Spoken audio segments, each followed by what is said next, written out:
So this is how I made my short film. I broke the film into 4 parts as you do with any traditional film: pre-production, production, post-production, and distribution.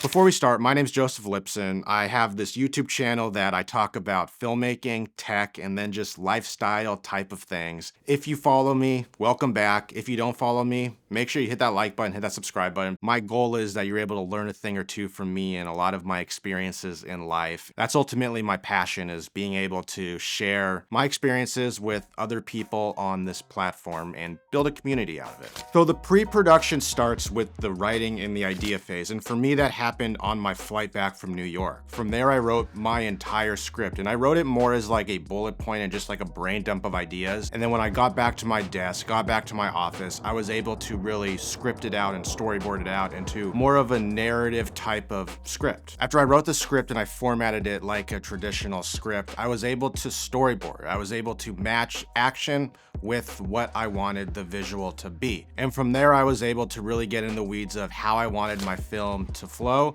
and how I wanted it to feel. And then from there, I was able to build a mood board. And for me, my mood board, I wanted it to start black and white. I wanted it to be a faded tone and then fully into colors. So I was able to pull some inspirations from Frameset, a website I talk about almost all the time in a lot of my videos when I talk about filmmaking. It's where I was able to pull inspirations from some TV shows and some movies that I wanted to pull from to kind of inspire what I wanted this film to feel like from a mood sense. And that's the pre-production. It's really the nitty-gritty. It's really getting into the weeds of what the film is gonna be. And what I preach is when you put the time into the pre-production, it makes the production and the post-production that much easier. And I'll get into that a little bit later. So this went into production on a Saturday morning. I work a 9-to-5 job, so Saturdays are the days where I can really lock in and have an entire day to really focus on this channel in my passion projects. And the production out of all the processes was probably the most stressful because I was the DP, I was the grip, and probably the most troubling part was I was also the talent. For me, what the toughest part is being okay to move to the next shot. There's so many shots I had to get through throughout the day that for me, and this being a narrative type of film and me being able to set up every single shot, there was a lot of stress that went into being okay to move to the next shot because I wanted it to be what I quote unquote perfect. And what perfection is and what I've been able to kind of pinpoint it is, perfection is only perfect in the eyes of you, the eyes of the creator. I was able to think of it that way, and that kind of moved me on to the next shot to know that the shot I was getting was what I wanted, and I had to move to the next thing just to keep the film going within the timeline I wanted. So for me, someone who's so used to the run and gun type of filmmaking, this was a step in another direction for me. I have dealt with film sets where every crew member has a specific role. So the talent focuses on being the talent, the DP focuses on being the DP, the G&E focuses on being the grip and the electric. I've been on sets where everyone specializes in one specific thing. So once I finished shooting, and that was like an all-day thing, I was able to jump into the post-production process. And over time with this channel, and over time, just in my years doing this, I've learned that the post-production process is one of my favorites. I just love editing.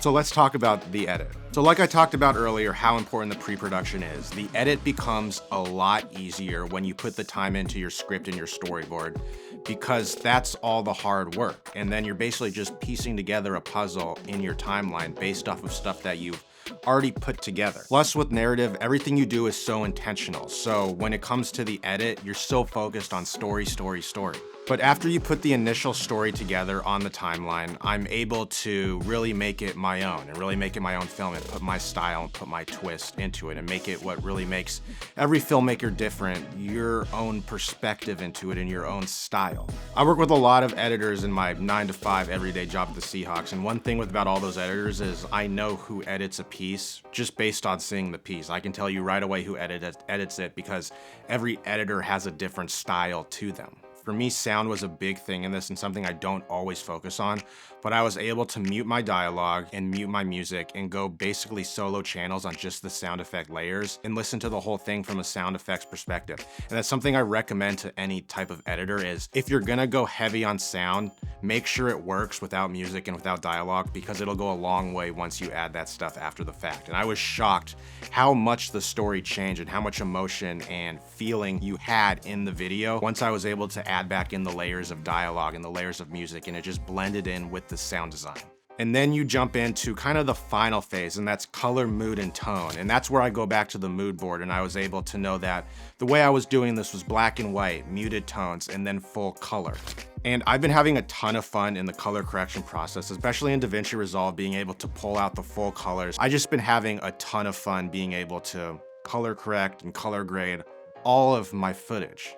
And that's the perfect lead into the sponsor of this video, me. Well, it's my node tree for DaVinci Resolve. I use this node tree on all of my footage, and what it does is it doesn't just allow me to slap a 709 on or slap a LUT on and call it a day. It allows me to take whatever log footage it is, throw the Rec 709 on, and then be able to isolate the different pieces of the video, the different pieces of the frame, and color them based off of that. And it's all node based. So you have your brightness, you have your contrast, you have your little film look, and you can customize all of the little pieces that go into the frames and make every single frame its own little piece of the puzzle. But that's located in my website. It's a small fee. If you can buy it, it helps my channel a lot. If not, I just love that you're here watching this video. All right, back to the video. The edit is probably the most obsessive task I have within this whole process, because if you ask any editor, an edit's never done until you hit export. And even when you hit export, it's really never done. You kind of force yourself to be done and hit complete and call it a day. And that's what this film was doing. It was getting to the point where